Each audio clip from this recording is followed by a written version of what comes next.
traité de Maastricht. Alors lui, il a dit, Maastricht constitue les trois clés de l'avenir.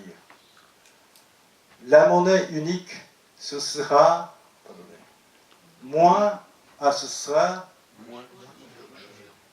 chômeurs, plus de propriété. La politique étrangère commune, ce sera moins d'impuissance, plus de sécurité. Et la citoyenneté, ce sera moins de bureaucratie et plus de démocratie. Bonjour.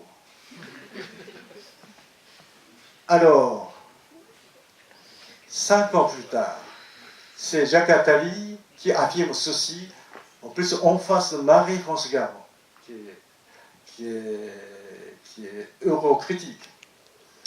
Alors, Jacques Attali a dit, lorsque le traité de Maastricht sera appliqué, il est évident qu'il y aura une très forte croissance qui en découlera, car nous aurons un grand espace économique avec une monnaie unique. Insensé. Alors, 2005, juste avant le référendum sur la Constitution européenne, Nicolas Sarkozy a affirmé ceci au Conseil national de l'UMP. Nous n'avons pas le droit, nous les Français, de dire non à l'Europe. Quelles que soient les conditions dans lesquelles on se trouve, on n'a pas le droit de dire non. Alors, il y a quelques années, c'est 10 ans plus tard, en 2015, le président de la Commission européenne, Jean-Claude Juncker, a affirmé ceci. Il ne peut y avoir de choix démocratique contre les traités européens. Pas de démocratie dans l'Union européenne. Par contre, Michel Rocard a dit plus de démocratie. Quel décalage! En tout cas, depuis 25 ans, il se passe quelque chose en France, en Europe, qui, à mon avis, est en train de casser quelque chose. Alors, à propos du débat public, professeur, excusez-moi, le temps passe. Oui, c'est vrai. Alors, et c'est simplement pour dire qu'il y a quand même dans la campagne électorale des élections présidentielles de l'année dernière, il y avait des divergences d'opinion. Alors, Macron européiste, finalement européiste, et Hamon aussi européiste. Par contre, Le Pen, eurosceptique, eurocritique, et Jean-Claude Mélenchon, eurocritique, et Nicolas Dupont-Aignan, eurocritique, et surtout François Asselineau, qui est eurocritique. Enfin, lui, il propose justement de sortir de l'Union européenne et de l'euro, très clairement. Alors, toutes ces variations d'opinions différentes ne se répercutent pas dans les médias français. J'ai l'impression que les médias, les grands médias, audiovisuels et écrits sont complètement verrouillés par quelque chose qui ne va pas. Alors, en Angleterre, ils ont voté pour le Brexit, mais il se passe quelque chose qui ne me laisse pas indifférent. C'est-à-dire qu'en 2005, en France, on a voté non pour la construction européenne. Mais 2 ans, 3 ans après, le même contenu est sorti sous forme de traité de Lisbonne. Alors c'est un recul énorme qui a été organisé par les politiques, par la classe politique. Alors, ce qui se passe en ce moment en Angleterre, ça me fait penser à ça. Ils ont voté non, ils ont voté pour le Brexit, mais la classe politique est majoritairement européiste. Ce qui fait qu'ils sont en train de tout faire pour faire reculer justement le vote populaire pour le Brexit. Alors, ça c'est Boris Johnson, actuel ministre des Affaires étrangères, Michael Gove, ancien ministre de la Justice, et puis Jacob Rees-Mogg. C'est une étoile montante, peut-être, de l'Angleterre. Voilà, je vous remercie. Et donc, ce qui se passe en ce moment au Japon correspond à ce qui se passe là-bas. Donc, il y a quelque chose qui est très marquant et qui est en train de se faire. J'aimerais bien qu'on fasse que les enfants et les petits-enfants de nos amis japonais et français ne continuent pas de vivre ce genre de situation. Je vous remercie.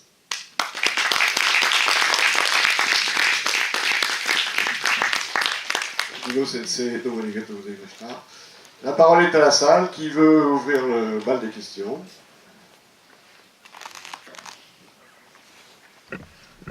La première question est toujours la plus délicate. Et bon, si il n'y en a pas, je vais essayer d'en poser une. En attendant que la salle réfléchisse un peu. Ce qui m'étonne un peu dans votre présentation, c'est que, bon, on a l'impression que, pour reprendre les systèmes familiaux, que, en définitive, à l'heure actuelle, c'est la famille souche qui l'emporte, puisque la famille souche en Europe a tendance à imposer plutôt ses valeurs. Et que parallèlement, donc, comme au Japon, on se retrouve dans une situation déflationniste, ou en tout cas avec des tensions déflationnistes. Est-ce que vous pensez qu'il y a un lien entre cette structure de famille souche et la déflation? Ou est-ce que la déflation est inhérente à la famille souche? Je pense qu'il faut dire que rien n'est inhérent à telle structure familiale. Mais simplement, ça montre simplement une certaine tendance. Alors, ce qui s'est passé au Japon, pour expliquer un peu ce qui s'est passé au Japon, effectivement, j'ai pas parlé d'une chose qui est importante, de quelque chose d'autre qui est important, c'est-à-dire d'une soumission idéologique aux États-Unis, à mon avis. Je pense que le modèle américain est considéré comme un bon modèle. Donc, juste tout de suite après la chute du mur de Berlin et l'effondrement du camp communiste, tout le monde s'est rué sur le modèle américain, c'est-à-dire le mode de scrutin, comme en Angleterre, majoritaire à un tour, inégalitaire, dont les États-Unis ont besoin terriblement, parce que les États-Unis est une société quand même extrêmement individualiste, qui ont tendance à se disperser. Donc il faut qu'il y ait un axe principal qui lui permet de se ressaisir. Ce qui n'est plus le cas au Japon. Le Japon a tendance à se rassembler, quel que soit le contexte. Donc ce dont on a besoin au Japon, c'est quelque chose qui permet de dissiper et de rendre un peu plus, pour pouvoir mieux aérer, si on peut dire. Donc la soumission du Japon à l'idéologie américaine a joué un rôle extrêmement important dans les élites japonaises. Président. Merci, professeur Guino, pour votre conférence. Je pense qu'on est un certain nombre à être surpris par votre point de vue sur le Japon à la fois et l'Union européenne. Mais donc c'est un point de vue original. Moi, je voulais, selon vous, quelle est la vision des dirigeants japonais, politiques, Abe, etc., sur la situation en Europe actuellement, sur l'Union européenne, sur est-ce qu'ils ont confiance dans le futur de l'Union européenne, dans l'euro, ou est-ce qu'ils pensent comme vous qu'on va vers la fin de ce système un jour? En tout cas, vous savez, à propos du TPP, c'est-à-dire c'est quoi la Trans-Pacifique. Trans-Pacific Partnership. Oui. Là, les États-Unis ont dit non, mais c'est le Japon qui a pris la tête du peloton. Alors j'ai l'impression que les élites japonaises sont bien prêts à faire un forcing dans cette direction-là. Et donc récemment, il s'est passé quelque chose entre l'Europe et le Japon. Donc ça ne gêne pas l'élite japonaise. Donc, vous savez, ce genre de comportement est bien marqué par une attitude inégalitaire, si on peut dire, qui a été accentuée par le basculement du mode de scrutin qui a fait élire des députés justement qui partagent la même idéologie. Est-ce que j'ai répondu à votre question?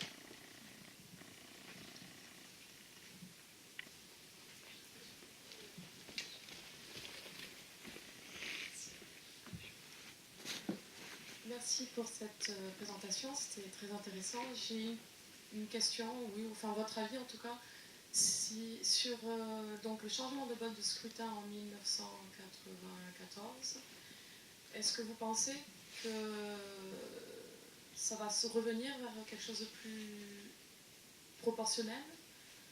Qu'est-ce qui pourrait motiver les classes dirigeantes? Parce que là, les classes dirigeantes, ça les arrange, j'imagine. Donc, qu'est-ce qui pourrait provoquer un retournement de situation vers quelque chose de plus... À mon avis, si on était raisonnable, ce ne serait pas difficile de revenir au proportionnel. Mais ce qui n'est pas forcément le cas. D'autant plus que pour les élites, enfin, pour les élus qui sont à l'Assemblée, ça les arrange justement de continuer, de maintenir ce système. Et puis le basculement, enfin le changement de mode de scrutin n'a pas eu lieu sans rien, dans aucun contexte. Vous savez, là, il y a un tel contexte que ça a été accepté par tous les, à la limite, les médias, les politiques, les experts aussi. Il n'y avait pas tellement de politologues qui disaient non, qui justement sonnaient l'alarme contre ce genre de changement. Parce qu'entre autres, peut-être, parmi la grande majorité de ces politologues, ont fait leurs études aux États-Unis. Donc tout ce qu'ils ont vu aux États-Unis correspondait à leur image bien positive. Donc je me sens bien, j'ai l'impression que le Japon est quand même extrêmement bloqué. Ouais.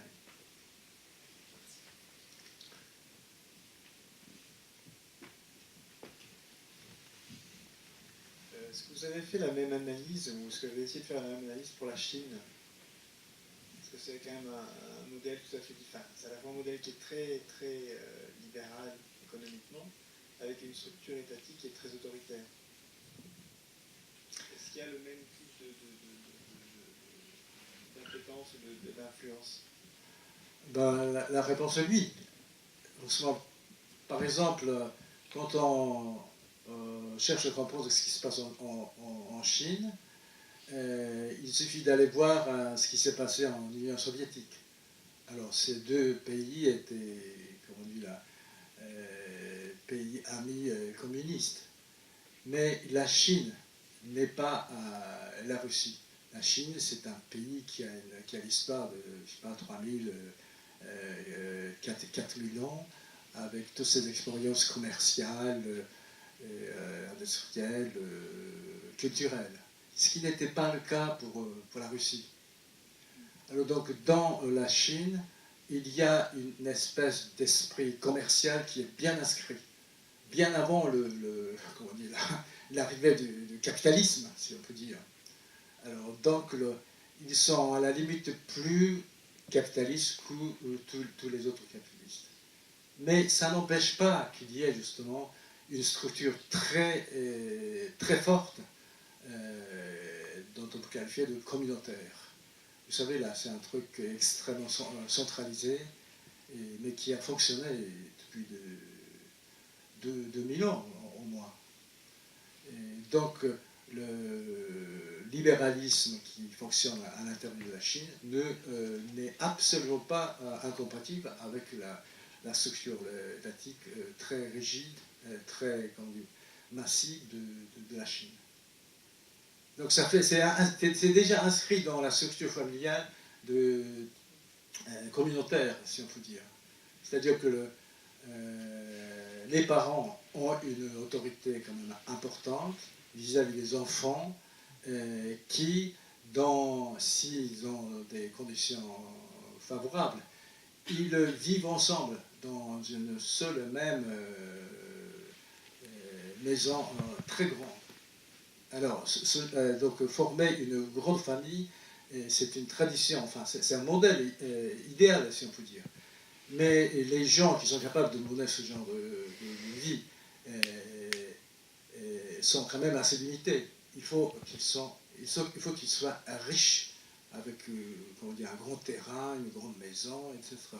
Donc il n'y a pas beaucoup de gens, beaucoup de Chinois qui sont capables, qui étaient capables de réaliser, et ce serait d'une grande famille chinoise. Et donc l'autorité est une valeur très importante dans la Chine, qui explique justement la structure extrêmement autoritaire de l'État chinois. Et à l'intérieur de ça, il y a un mouvement qui est assez libre. C'est-à-dire que vous savez, la Chine est un pays qui a connu plusieurs révolutions assez régulièrement. Les héritiers masculins vivent ensemble avec leur épouse, ensemble à côté de leurs parents. Mais une fois que le parent quitte le monde, alors les enfants se dispersent et pour créer une nouvelle famille.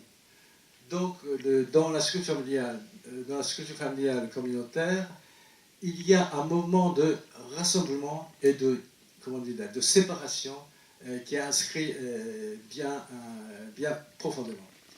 Ce qui correspond en gros comme image un peu l'arrivée d'une révolution qui se produit assez régulièrement. Et ça ne s'éternise pas. Alors ce mécanisme s'éternise, mais la dynastie ne s'éternise pas. Au bout de 200 ans, 300 ans, il y a quelque chose qui passe, donc il faut qu'il y ait une nouvelle page qui s'ouvre. Donc c'est assez dynamique à l'intérieur d'un grand système, d'une grande structure, mais cette structure reste très, très stable et rigide même.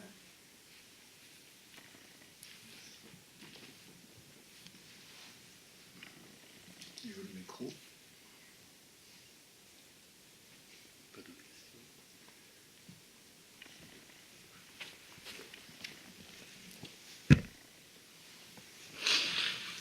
Bonjour, j'ai une petite question. Vous nous avez expliqué qu'il y avait une grande poussée aujourd'hui du taux de suicide au Japon, chose qu'on ne connaît pas, je pense, encore en France. Par contre, vous avez aussi un taux de participation qui est en chute au Japon.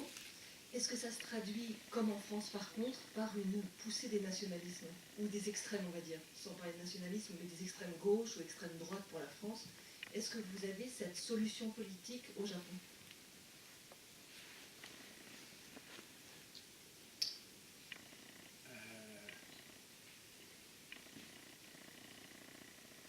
Vous savez, la poussée de nationalisme telle qu'on peut le constater au Japon, c'est à la fois,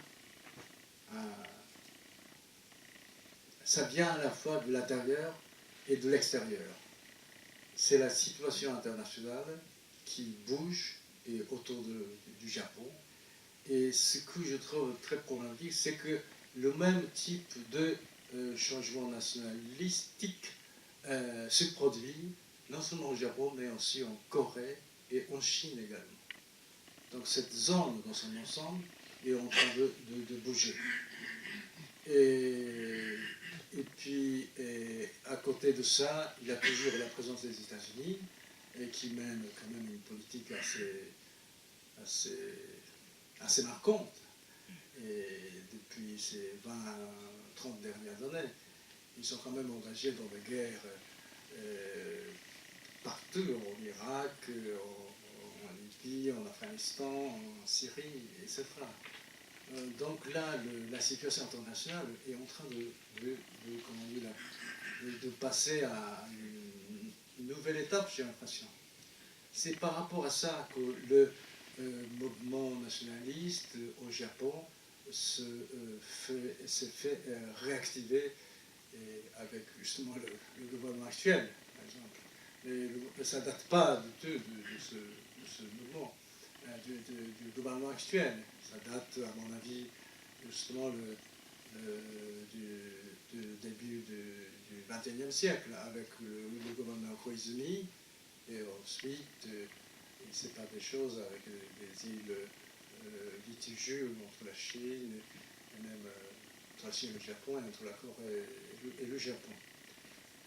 Donc tout ça, c'est lié justement à une région qui est marquée par un certain type de structure familiale et autoritaire, si on peut dire, autoritaire. Mais à propos du fait que les choses bougent, effectivement, il y a quelque chose qui m'a marqué à propos de ce qui se passe en Europe, la Catalogne. C'est une région de la structure familiale souche qui a tendance à se replier sur lui-même, comme au Japon, comme en Allemagne, etc. Mais d'un point de vue économique, ils sont capables de faire quelque chose de très, très marquant. Leur performance est quand même assez remarquable.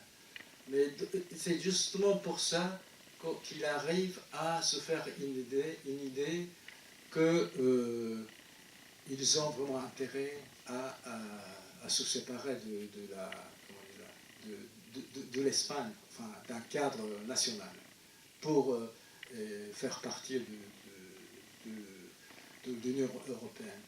Alors ce genre de mouvement de séparatistes qui cherchent à se joindre à un autre système beaucoup plus grand, et ça se passe en ce moment en Europe un peu par-ci par-là. Donc tout ça aussi, c'est un peu l'effet de la globalisation, si on peut dire, qui consistait à un peu rendre moins solides les cadres États-nations de telle région, de telle autre. Donc un cas de figure qui se trouve au Japon est un cas parmi d'autres qui représente justement un peu une nouvelle étape de la situation internationale d'aujourd'hui.